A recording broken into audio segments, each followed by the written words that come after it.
Hello students, we are going to learn about self-awareness.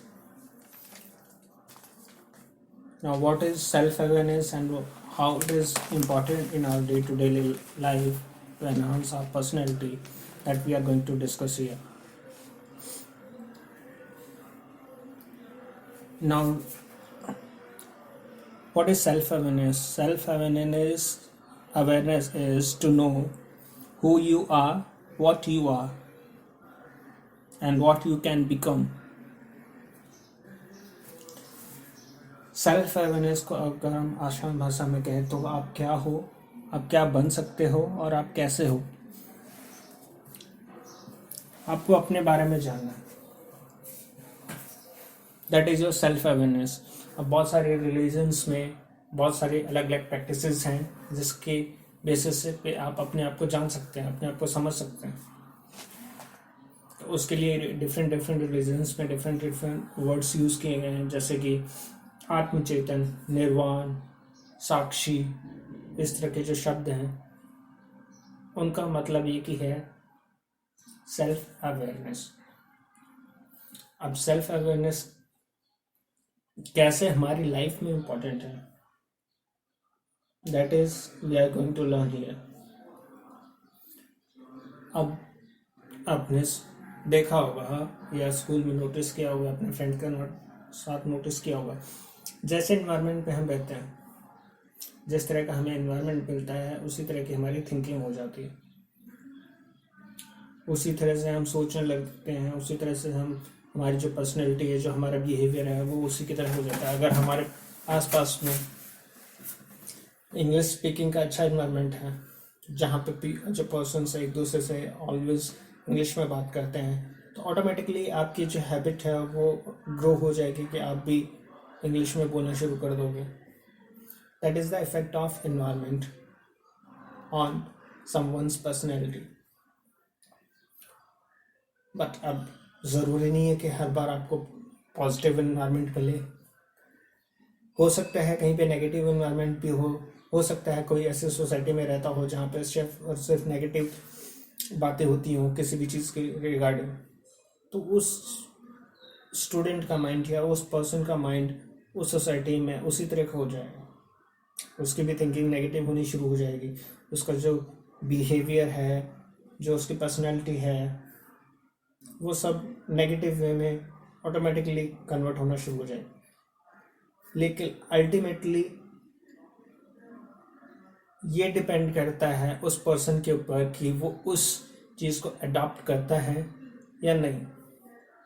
देखो, जैसे आपको किसी ने कैदी बना दिया, वो आपकी बॉडी को कंट्रोल कर सकता है लेकिन आपके माइंड को, आपके सोल को कंट्रोल नहीं कर सकता, आपकी थिंकिंग को कंट्रोल नहीं कर सकता. वो उसको कभी कंट्रोल नहीं कर सकता, उसको सिर्फ और सिर्फ आप कंट्रोल कर सकते हो. ये डिपेंड करता है आप पे कि आप उस सिचुएशन से बाहर कैसे निकलते हो. अगर आपने गिव अप कर दिया तो ऑब्वियसली है वो दूसरा पर्सन है, वो आपकी थिंकिंग पे ऑटोमेटिकली कंट्रोल कर लेगा. लेकिन अगर आपने गिव अप नहीं किया तो क्या होगा, तो वो पर्सन आपकी थिंकिंग पे कभी भी कंट्रोल नहीं कर पाएगा. इसको एक छोटी सी कहानी के थ्रू हम इसको समझते हैं कि इन्वायरमेंट है कैसे इफेक्ट करता है. आपने सुनी भी होगी ये कहानी, पढ़ी होगी या बुक्स में, कि एक पेड़ पे एक तोते का जोड़ा रहता था. उनके दो जोड़वा तोते थे.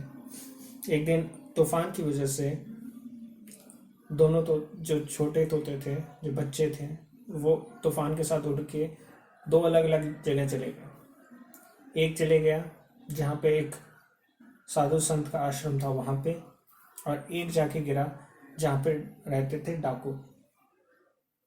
अब समय के साथ धीरे धीरे बड़े हुए तो वहाँ के आचरण को देखा, वहाँ के माहौल को देखा, वहाँ को देखते हुए उन्होंने जो सीखा, जो संत के यहाँ पे जो जाके गिरा था उसने अच्छे से बोलना सीखा, आने वाले जाने वालों को सबको राम राम कहता, सबसे अच्छे से प्यार से बोलना सीखा. लेकिन दूसरी तरफ जो तोता था, जो डकैत के यहाँ रहा, उसने हमेशा ही अपशब्द बोलने सीखे, हमेशा वो चीज़ें सीखी जो गलत थी, क्योंकि उसने वहाँ का इन्वायरमेंट उसको वैसा ही मिला। उसने देखा कि सब ऐसे ही बातें कर रहे हैं, तो उसके ये वही सही हुआ।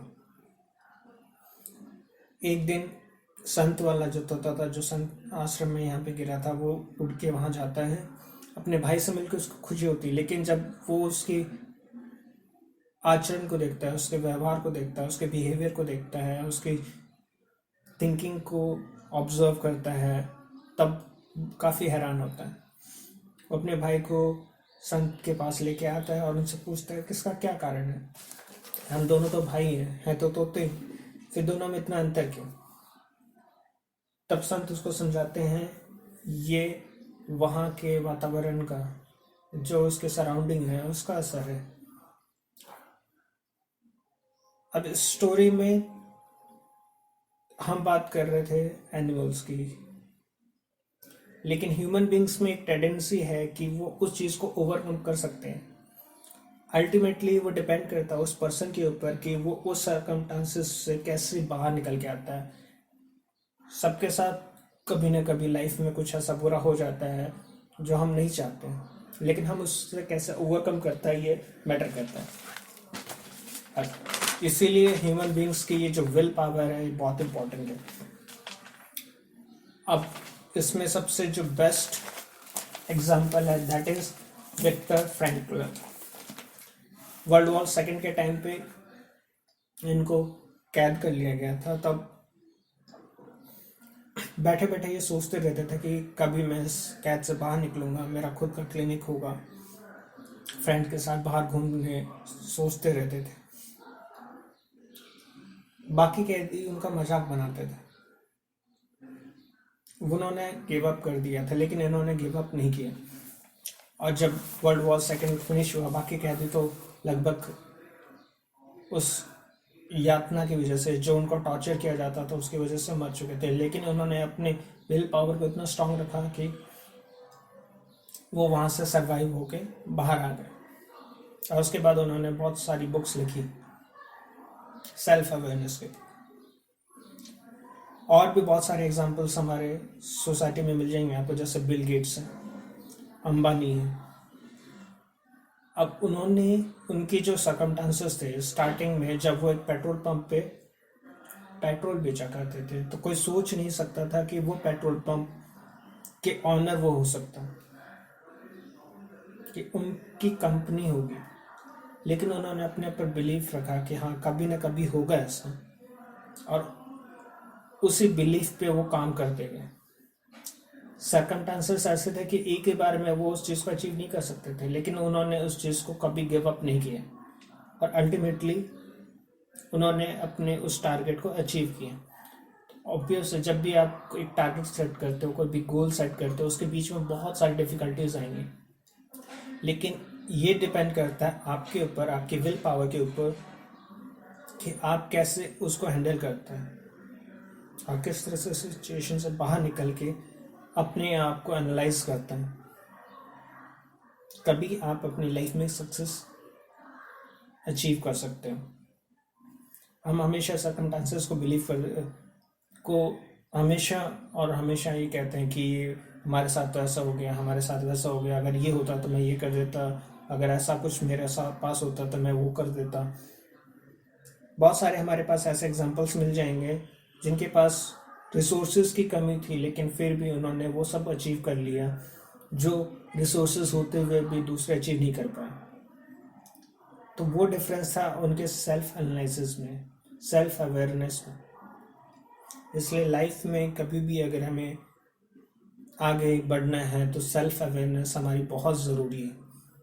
आपको कोई हो सकता है कि सर्कमस्टांसेस हैं उसकी वजह से आप किसी चीज़ में एक बार के लिए रुक सकते हो, लेकिन अल्टीमेटली आपके माइंड की, आपकी थिंकिंग को वो कंट्रोल नहीं कर सकते। उसको सिर्फ और सिर्फ आप कंट्रोल कर सकते हो। आपको क्या बनना है ये डिपेंड करता है सिर्फ और सिर्फ आप पे। एनवायरनमेंट इफेक्ट करेगा, लेकिन उस एनवायरनमेंट को आप कितना अपने ऊपर इफेक्ट होने देते हो ये डिपेंड करता है आपके ऊपर। अगर आपको पता है कि वो चीज़ गलत है तो आप उसको अपोज करोगे। और जब आप अपोज करोगे तो आपका माइंड आपको सपोर्ट करेगा और अल्टीमेटली आप उस चीज़ से बाहर निकल सकते हो। लेकिन अगर आपने उसको एक्सेप्ट करना शुरू कर दिया नेगेटिविटी को, तो अब वो नेगेटिविटी आपके ऊपर हावी हो जाएगी और अल्टीमेटली आपकी जो थिंकिंग है वो ऑटोमेटिकली नेगेटिव वे में ट्रांसफ़र हो जाएगी। इसलिए always try to be positive and self analysis is most important, and self awareness. So whenever next time you got stuck in any difficult situation, just be calm and think what you can do उस situation से बाहर निकलने के लिए। उसका solution ढूंढने की कोशिश करो, ना कि उससे दूर भागने की कोशिश करो। Try to face the situation, not to run away from the bad situations. That's it. That is all for today. Have a nice day.